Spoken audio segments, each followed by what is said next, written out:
This is an 18 horsepower V-twin Vanguard mounted on the back of a very fine Allen Commander, and this is just a quick video because the starter motor sprocket which goes here was eaten a couple of days ago, and I was like, oh my god, how do I get it out?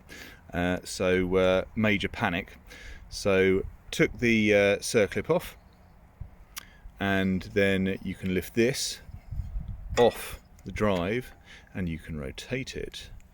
The key tool to actually get the bolt, which is the problem, which is right in there where we probably can't see. You might just be able to make out, focus you fuck, yeah, you can make out the hole there. The bolt is not in there because I've got it out and I'll put it back in there for anyone. So once you've got the circlip off and your knackered sprocket, which doesn't matter, you can then lift this and rotate it, which when lifted allows you to get a quarter drive shallow socket, 13mm in there, on a wobble extension.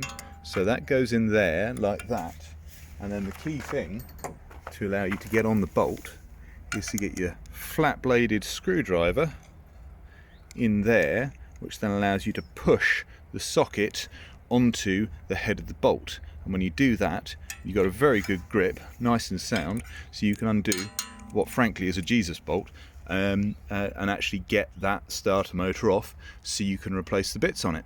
So hopefully that's helped someone.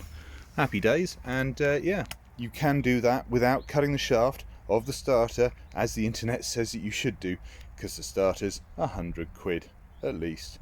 Cheers.